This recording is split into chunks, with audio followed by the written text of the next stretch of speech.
اللہ الرحمن الرحیم۔ نکاح اور شادی کے بعد ہر مرد اور عورت کی یہ خواہش ہوتی ہے کہ جلد اللہ رب العزت ہمیں اولاد والی نعمت عطا فرمائے، کیونکہ یہ اولاد والی نعمت ایک ایسا پھل ہے، ایسی نعمت ہے کہ اللہ کے نبی بھی اس خواہش اور اس نعمت کو مانگتے ہوئے نظر آتے ہیں۔ اللہ کے نبی حضرت ابراہیم خلیل اللہ علیہ السلام بڑی لمبی عمر ہو گئی لیکن ابھی تک اولاد نہیں، بیٹا نہیں، تو اللہ کی بارگاہ میں دعا کرتے ہیں، رب ہب لی من الصالحین، رب ہب لی من الصالحین، یا اللہ مجھے نیک صالح بیٹا عطا فرما۔ انبیاء علیہ السلام نے بھی اس خواہش کا اظہار فرمایا اور رب العالمین سے مانگتے رہے، کیونکہ یہ نعمت بہت بڑی نعمت ہے۔ اس نعمت کے بغیر انسان جو ہے ادھورا نظر آتا ہے اور انسان کی پریشانی کے اندر کمی نہیں آتی، کیونکہ شادی کے بعد سب سے پہلا مرحلہ انسان کا یہی ہوتا ہے کہ مجھے اللہ رب العزت اولاد عطا فرما دیں، چاہے وہ مرد کی صورت میں ہے، عورت کی صورت میں ہے، اس کی یہی خواہش ہوتی ہے اور اس کی یہی تمنا ہوتی ہے کہ اللہ رب العزت مجھے اولاد عطا فرمائے، کیونکہ یہ اولاد جو ہے دنیا کے اندر انسان کا سہارا بنتی ہے اور انسان کے جانے کے بعد اس کے لیے پیچھے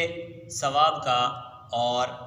نجات کا ذریعہ بھی یہی اولاد بنتی ہے۔ جب اولاد دنیا کے اندر ہوتی ہے، باپ بوڑھا ہو جاتا ہے تو یہ اولاد انسان کا سہارا بنتی ہے۔ انسان بوڑھا ہو جاتا ہے، چلنے پھرنے کے قابل نہیں ہوتا، اس وقت یہ سہارا دینے والی اولاد ہی ہوتی ہے، اور اگر یہ مالدار ہے، جائیداد ہے، زمین ہے، تو انسان کے جانے کے بعد اولاد ہی اس کی وارث بنتی ہے۔ تو انسان کے لیے دنیا کے اندر اولاد ایک سہارا کی صورت میں ہے اور اس سے بہت سارے مسائل انسان کے حل ہو جاتے ہیں۔ جب انسان اولاد سے محروم ہوتا ہے، بہت ساری پریشانیوں اور دشواریوں کا اسے سامنا کرنا پڑتا ہے،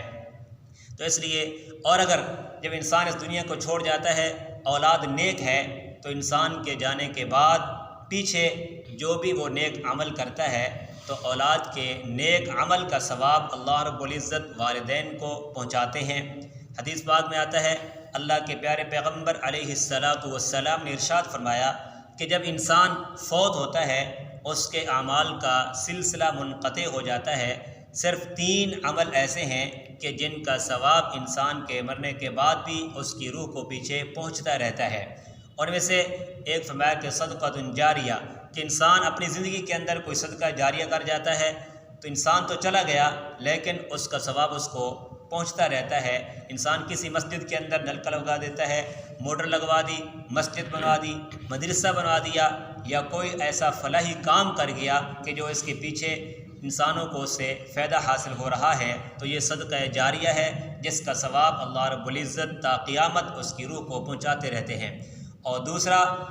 اللہ کے نبی نے فرمایا کہ انسان کوئی ایسا کام کر جاتا ہے، مثلا کوئی کتاب لکھ دی جس سے لوگ فائدہ حاصل کر رہے ہیں، یا کسی کو قرآن کا حافظ بنا دیا، کسی کو عالم بنا دیا، تو یہ تو چلا گیا، پیچھے اس کی کتاب پڑھی جا رہی ہے، اس کے شاگرد جو ہے قرآن کی تلاوت کرتے ہیں، احادیث کو پڑھتے ہیں، تو اس کا ثواب بھی اس کو پہنچتا ہے۔ اور تیسری چیز، اللہ کے محبوب پیغمبر نے فرمایا کہ جب یہ انسان دنیا کو چھوڑ کے چلا جاتا ہے تو پیچھے اس کی نیک اولاد ہوتی ہے جس کو اس نے صحیح تعلیم دلوائی، قرآن پڑھایا، حدیث پڑھائی اور اسی طرح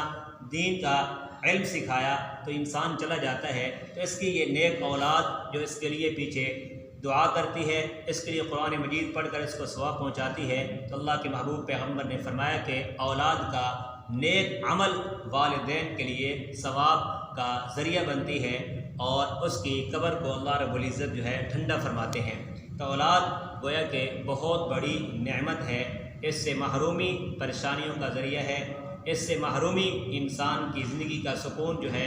غارت رہتا ہے۔ جب اولاد والی نعمت مل جاتی ہے تو پھر انسان دنیا کے اندر بھی خوش ہے اور آخرت کے اندر بھی اس نیک اولاد کا انسان کو فائدہ پہنچے گا۔ تو بہت سارے ایسے لوگ ہیں جو اولاد کی نعمت سے محروم ہیں، ان کے فون آتے ہیں اور بات ہوتی ہے تو وظائف پوچھتے ہیں کہ یار ہمیں کوئی ایسا وظیفہ بتایا جائے جس سے اللہ رب العزت ہمیں اولاد عطا فرما دے، اس نعمت کی تکمیل فرما دے۔ تو ایک خاص عمل ہے جس کی برکت سے اگر عورت بانجھ پن ہے، اولاد نہیں ہو رہی، تو انشاءاللہ اس وظیفہ کے کرنے سے اللہ رب العزت اس کے بانجھ پن کو ختم کریں گے۔ اللہ رب العزت اس کو نیک صالح لڑکے کی صورت میں اولاد والی نعمت عطا فرما دیں گے۔ تو فرمایا کہ اگر کوئی عورت بانجھ ہے تو اس کو چاہیے کہ وہ 7 دن تک مسلسل روزے رکھے، جب افطار کرے تو پانی کے ساتھ روزے کو افطار کرے، اور 21 مرتبہ اللہ رب العزت کے نام ہیں البارئ المصور، یہ 2 نام پڑھے 21 مرتبہ، اس کے بعد اپنے رب سے دعا مانگے، انشاءاللہ اس کا بانجھ پن ختم ہوگا، اور اللہ رب العزت نیک صالح اولاد کی صورت میں، نیک صالح لڑکے کی صورت میں اسے اولاد سے نوازیں گے۔ تو 7 دن تک مسلسل روزے رکھنے ہیں، اور روزہ بھی پانی کے ساتھ جو ہے افطار کرنا ہے۔ اس کے بعد اللہ کے 2 اسماء ہیں البارئ المصور، اور اس کو 21 مرتبہ پڑھیں، انشاءاللہ اللہ رب العزت اولاد عطا فرمائیں گے۔ اللہ ہم سب کو اور وہ جوڑے جو اولاد کی نعمت سے محروم ہیں انہیں اس نعمت عطا فرمائے، اور اللہ رب العزت انہیں دنیا کے اندر یہ خوشی اور یہ نعمت عطا فرما کر ان کی خوشیوں کا تکمیل فرمائے۔ آمین ثم آمین۔